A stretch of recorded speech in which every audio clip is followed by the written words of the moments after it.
Hello everyone and welcome to today's video. I have special guest Georgia with me. Hi guys. So we're just going to chat about how we met, talk a little bit about body image, our experiences in the industry, shared experiences. We all just realized that we all have so many common feelings, interests about so many different things, especially in the industry. For anyone that isn't in like entertainment or modeling, whatever it is, you've got your curve girls and then you've got your straight size girls, and both kind of think that each have different problems and whatever. And you know, we've been friends for a while. We actually met on a job in the Bahamas. Many moons ago. Many moons ago. So much fun. What a place to meet. What a place to meet. My first and last tropical job. It actually is. I haven't been anywhere as exotic since. Yeah, no, me neither. Definitely not. So fun. And then we kind of realized after we got chatting that we have so many shared feelings about the way we feel about our body, the way that the industry has made us feel, the way that different brands have made us feel. And I just realized that we're actually so similar and our bodies shouldn't really separate us apart. Yeah, because I guess there's this idea that if you're a size 8 or you're a size 14, you must be going through different battles. Yeah. And I would have thought you would have no issue, for example, watching the Victoria's Secret show every year. Yeah, and feeling, yeah, totally. I was like, oh, she would love it. She looks like a Victoria's Secret model, you know? Yeah. Whereas I, every year, felt inadequate watching it. Yeah, like definitely, I think watching any show where they show one body type is going to breed insecurity. So if all we were shown every single year was a full curve runway show, any girl that doesn't fit into that would feel inadequate. Now if every year we show a show with girls with the same body shape and the same size, it's going to make anyone that doesn't fit exactly into that criteria inadequate. And for me, you know, I'm very natural. I'm like a C/D cup. My boobs aren't like super perky, and I've always carried, you know, more weight on my legs. I'm very athletic, and even I felt watching that, you know, I didn't really feel like I fit in either. And for all the girls, both of my sisters are curvier and so beautiful. They're like a 12 or a 14, and growing up we all had body image issues, and I realized it didn't really come down to the way that we looked, but the way that we felt about ourselves. And I feel like that's where we just really hit it off. We just kind of understood each other. Definitely, because for example, personally, I prefer to wear leggings as opposed to short shorts when I go to the gym, like when I work out. And I just thought, oh, it's because I'm bigger and I don't want to show, you know, my cellulite or this or that. It just probably looks more flattering on my body type. I'm sure skinny girls have no trouble doing that. Yeah, and then we got chatting and I was like, no, I way prefer leggings over shorts, and I hardly ever wear short shorts either. Not even from a point of insecurity. I don't really like the way they look. I prefer the look of leggings, and I feel more comfortable in leggings. And it's just funny how we both think like, you know, we would wear different things when really we're just like, no. Very, very similar. Pretty in a lot of similar. ways. Yeah. Because you think, oh, when I get to a particular size, I'll feel good about my body. I know as a bigger girl, years ago when I started putting on weight and I got a bit curvier, I had this focus on if I could just get down to this size, I'll feel so much better about myself and I won't have any problems and everything will be great. But doesn't matter what size you are, you're still going to have little internal battles every once in a while. I think it's also very natural to I think it's natural for all women. Like I went probably 2 years in the modeling industry not seeing one photo of myself I liked, because I would be like, I don't like this on me, or I don't like that on me. And that was where I really wanted to create Anybody, because it's just what all women do. We just tend to like pick at ourselves, and the industry had made me feel so much worse for that. And when I first started modeling, I was also just really hormonal, and I was just like naturally that little bit bigger. I was like, what do you call it, like that little puppy phase where I just was like very soft, and agencies always told me I was like too big and you'll only ever do lingerie and blah blah blah blah blah. And it made me, a girl from Perth who ran around in a bikini her whole life, feel so incredibly inadequate and insecure in myself. But everyone would look at me and be like, but what do you mean? You're a size 8 and you must like love yourself. Yeah. And I have How can you be told you're too big when you're a size 8? That doesn't make sense. Exactly. It's like, no, they tell you just need to lose that little bit more, just another 5 kilos. Exactly. And like I've dealt with body dysmorphia for as long as I can remember, and then it became the phase of this big craze around curves, but curves in the right places. And that's not celebrating women's bodies either. That's just like getting a lot of surgery and then championing, well, now but it's curved, so it's beautiful, and it's this and it's that, and it's like we just need to stop putting thin, curvy, big butt, small butt, whatever it is, on a pedestal, and just start putting women on a pedestal. I feel like we went from one extreme, which was like the heroin chic of the 90s, and then finally curves are introduced, but it's like the Kardashian curves, and it's like these two polar opposites. It's like curves as and long women as do not fit into those categories. The majority of women don't. No. Like, it's like curves as long as your boobs sit up and your waist is tight, and you don't have that bit of round. Yeah, you don't have that, what is it, below the butt that I feel like all of us have, that little like pocket of like dimples and whatever, like, and you've got like the perfect thigh gap. It's like, yeah, have curves as long as you don't have these things, which are so incredibly natural for women. Yeah, so it's like we've gone all of every way. We've gone, yeah, like you said, heroin chic, to this like curves in the right places. And I just feel like we need like a happy medium. It's the majority that's being underrepresented here. We've got like the extremes, and then there's majority of the population very underrepresented. Because I know I certainly felt inadequate. When I started getting bigger, I was like, oh, I'm getting bigger, and I guess it's kind of in, but my curves aren't really the right shape. Why don't my hips do this? And why don't I have a bum like this or whatever? Oh yeah, like that bubble butt. And also my butt doesn't really like have that curve under it. Neither! Like literally, I do not have a crease. Yeah, I'm that crease. I have I've got butt, pants on that give me that crease. But like, literally, pants. But that was my biggest insecurity for the longest time. That's so funny, because I have a crease, but only when I like pose in a particular way. Most of the time my butt sort of just joins my thigh, you know? It's like butt thigh. All the girls were like, you know, you can get like injections. I'm like, bro, even if you could, like, you can't create a bum crease. Do people suggest that you can get injections? Yeah, like you can get injections, and I'm like other models suggested that?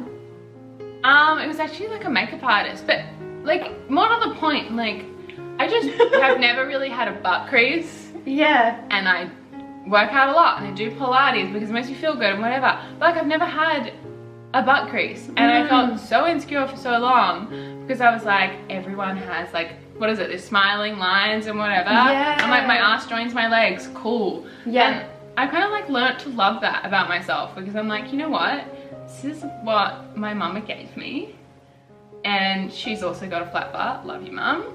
But we're like, we kind of like love it. Yeah, and well, my sister's got a little bottom. Like she's smaller than me in a lot of ways, but she's got a little bottom, and I feel like she's been taught to feel like shit about it just because it's little. It's like, you should have a big butt, big round butt. Everything else should be like slimmer, but your butt should be big and round. And it's like, literally, that makes me feel so shit for her, because I'm like, she's got a lovely looking butt. It's just small compared to, well, it's the same thing. Even when we look at skin, I had my whole story with my skin and my reaction with my face, and nothing in my life has ever made me feel more insecure than the way nothing. I didn't leave the house for like 3 months, because all we are pushed on every platform is like, this is how you should look. And you know what's crazy? The one thing that made me feel kind of normal was going to work one day, and it was the one brand that would shoot with me when my skin was really bad.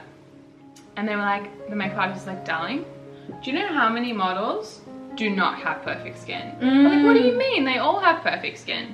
And they're like, no, they do not. Yeah. And I was like, what do you mean? And they're like, not quite like this, because mine was on that level.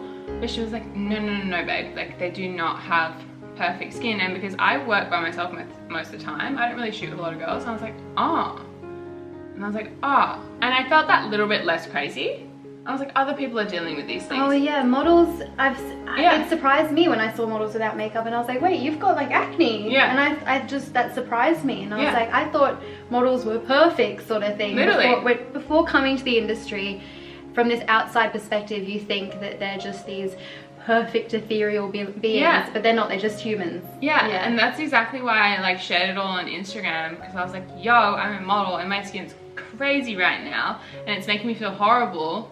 But I also realized, like, so does like, I think they said like 4 out of 5 people in America will experience acne sometime in their life. I literally thought that I had just done something wrong to the universe and they had been like, here you go, because it came on so fast.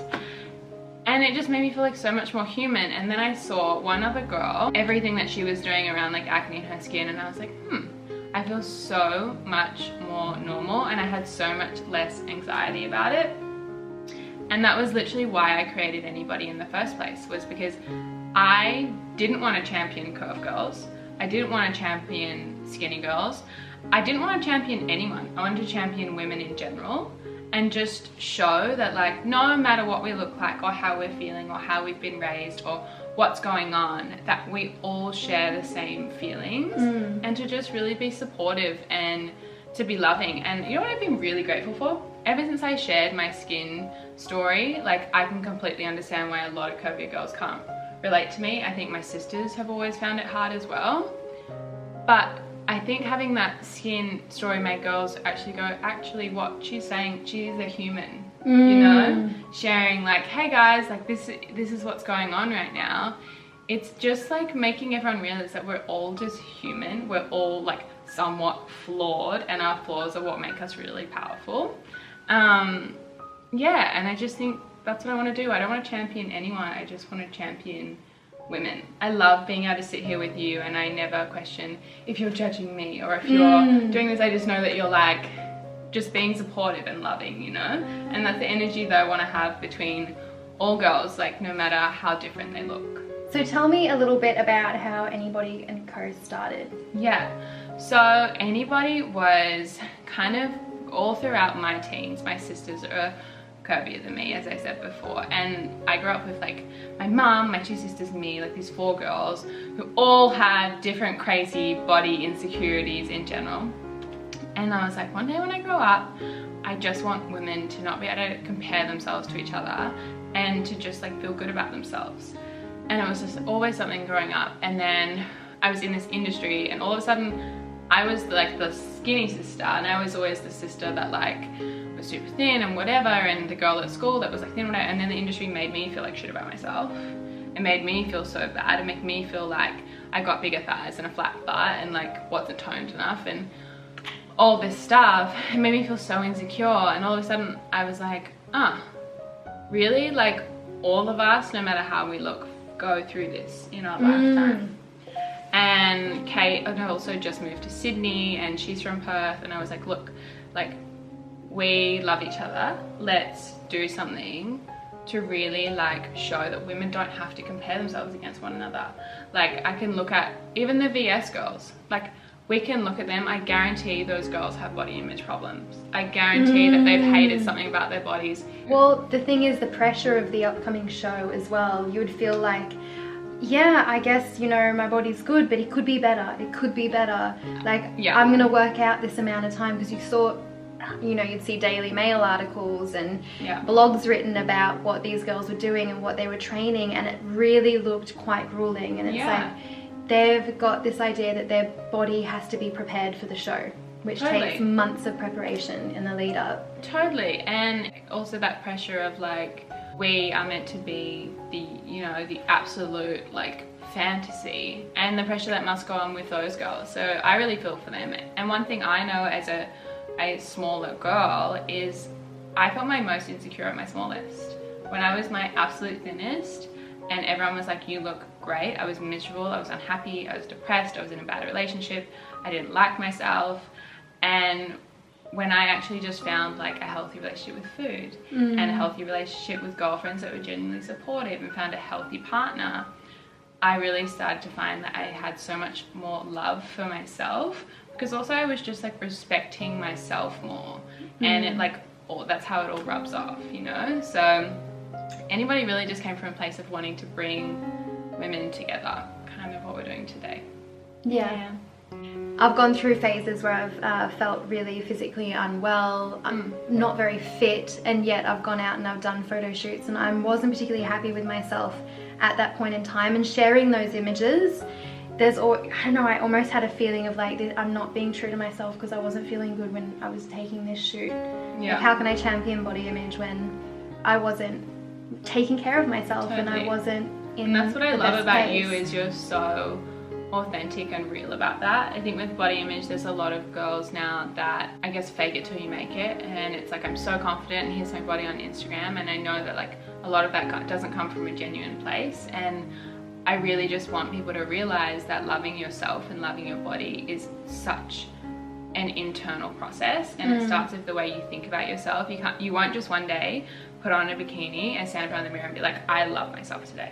I absolutely love myself. It's a process of changing your brain. Like, you can change your butt as much as you want, but if you don't change the way that you think, it's not going to do anything. There's always going to be something to fix there. You will just keep picking and picking and picking away at things. And I mean, that's what I did for so long in the industry. I was like, I've got fat on my inner thighs, I don't have that crease on my butt, I don't have fake boobs. So I would work for clients and they would be like, why don't you have cleavage? And I'm like, because that's just how they sit. Small and natural.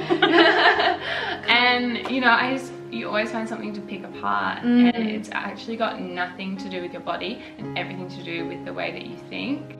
And the only thing you can do to change that is literally to affirm good things about yourself every day and surround yourself with like-minded women that make you feel good about yourself. Yeah. I find when I go on social media and they say, oh, it's just confidence, like confidence is sexy, as long as you're confident. Yes, I agree, like confidence is sexy, but what woman is confident 100% of the time? Body image and loving yourself is a journey that I feel like you'll be on forever, but the idea is to make that journey easier and more pleasurable. Yeah. Like, you know, we're always going to have ups and downs. Well, the female body's always changing. Yeah, that's true as well. Like, we're going to go through lots of different stages. It changes. It changes as you get older. It changes when you have kids. Yeah.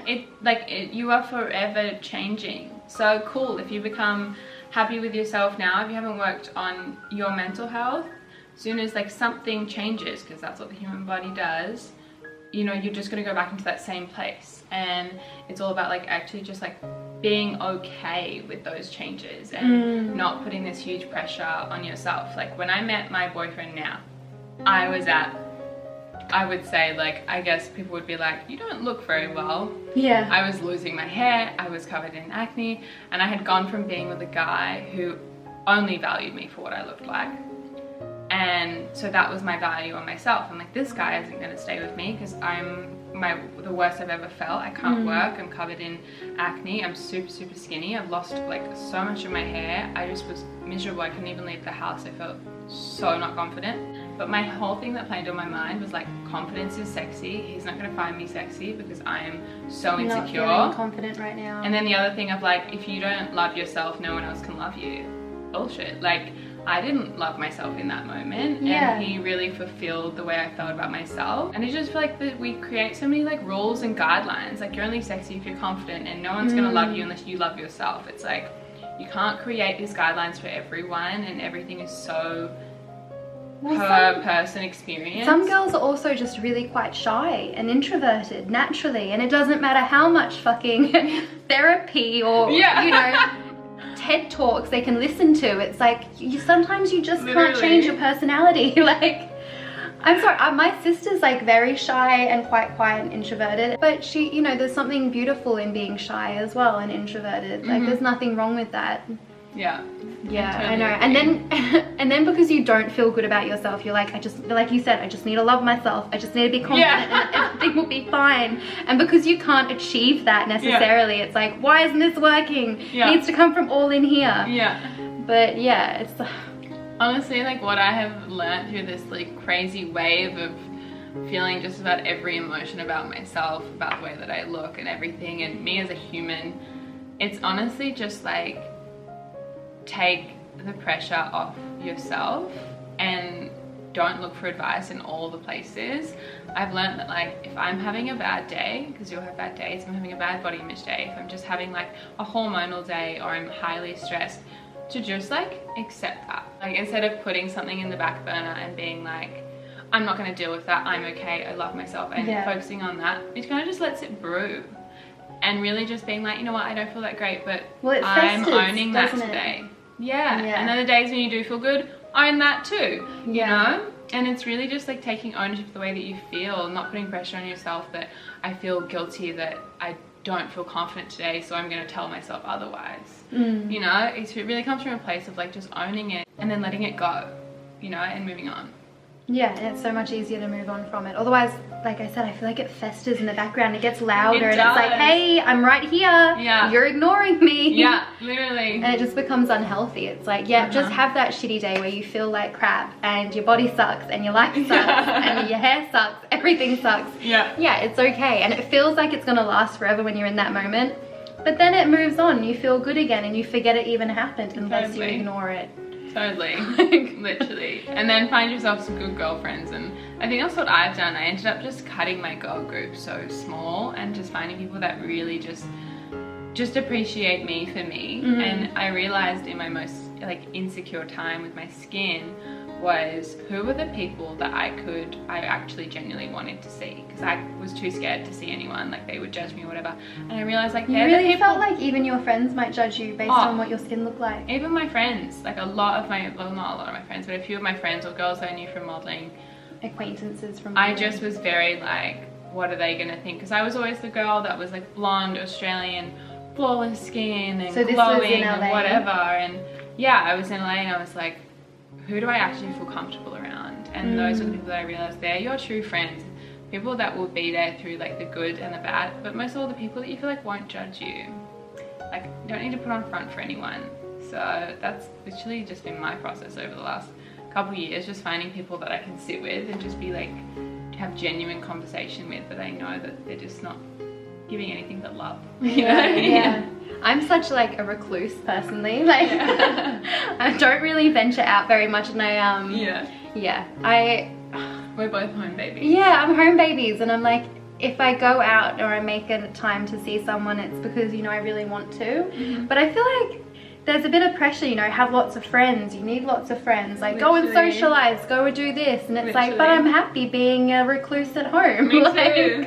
It's going to take a fair bit to venture out, because I can find it's often quite draining, and like you said, you feel like you might need to impress them or that they might judge you, and it's like, you don't want to feel like that. No, and also being a homebody's nice. Yeah, there's nothing wrong with having like 2 friends and living at home all day.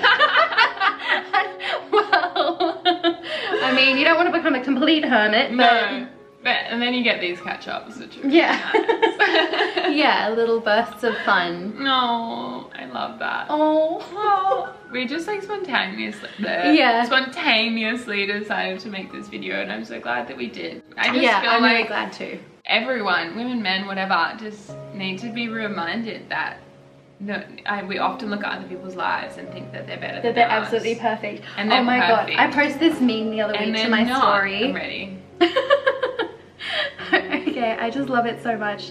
I was like, this is so me, because I feel as if, you know, often people might look at my Instagram and be like, oh, look at her life, she must be so happy, and it's like, nope. My Instagram looks like this, and that's my mental health.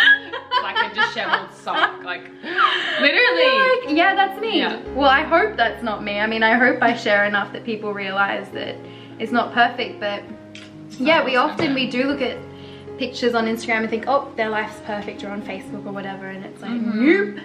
And it's not true. Because, I mean, you don't want to share like, oh, look at me at 3 a.m. in the morning unshowered. Like, you're not going to post that after having a mental breakdown. Like, but you're going to share a picture of yourself that you really like with your friends or something. And so people have this idea that that's people's entire lives, when really it's not. No, it's really It's just one aspect. Yeah. Couldn't agree more. Anyway, it's been really nice, doing the video and catching up. I know. Like, it's been so ages. Nice to see you finally. Yeah, you being too. in the same place. I know. Yeah, she's living in America. She's left us Australians. Living in America, and then I thought you were in Melbourne, so I messaged you because I thought I was going to be in Melbourne next weekend. Then you're like, I'm in Sydney, and I was like, I'm in Sydney. So this is all very spontaneous, but I've loved it. Yeah. Aw, thanks, Dave.